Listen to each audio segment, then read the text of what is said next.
বাংলায় আরও এক বিখ্যাত ও জাগ্রত দেবীকালী হলেন নৈহাটির বড়মা। এক অমোঘ টানে প্রতি বছর হাজার হাজার ভক্ত মানত করেন, পুজো দেন, ভিড় করেন এক ঝলক শুধু দেখার জন্য।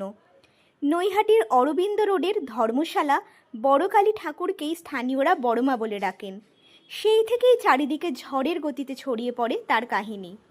আজ থেকে প্রায় 100 বছর আগে ভবেশ চক্রবর্তী ও তার 4 বন্ধু মিলে নবদ্বীপে ভাঙা রাস দেখতে যান। সেখানে গিয়ে বড় বড় মূর্তি দেখে চোখ ওঠে কপালে। বিস্মিত হয়ে বড় বড় মূর্তি দেখে নৈহাটিতে একটি রক্ষাকালী মূর্তিকে বিশালাকার মূর্তি গড়ার পরিকল্পনা করেছিলেন। কথিত আছে এই পুজো ভবেশ চক্রবর্তী স্থাপন করেছিলেন, তাই এই দেবীকে ভবেশকালীও বলা হয়। প্রথমে সকলে ভবেশকালী বলেই ডাকতেন, তারপর বিশালাকার মূর্তিকে বড়মা বলে অভিহিত করেন। বড়মার পুজো শুরু না হলে নৈহাটির কোনো পুজো শুরু হয় না। একদিন নয়, টানা 5 দিন ধরে চলে বড়মার আরাধনা। নিরঞ্জনের দিন দেবী মূর্তিকে ফুলের সাজে সাজিয়ে গোটা এলাকায় বিশাল শোভাযাত্রার আয়োজন করা হয়।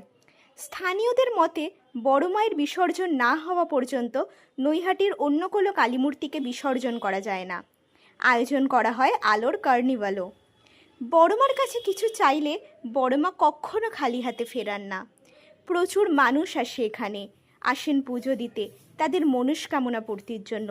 মনস্কামনা পূরণ হলে মাকে গয়না দেওয়ারও চল রয়েছে।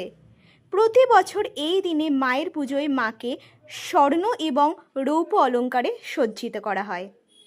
তাই সকলে মিলে বলুন, ধর্ম হোক যার যার, বড়মা সবার। জয় বড়মার জয়।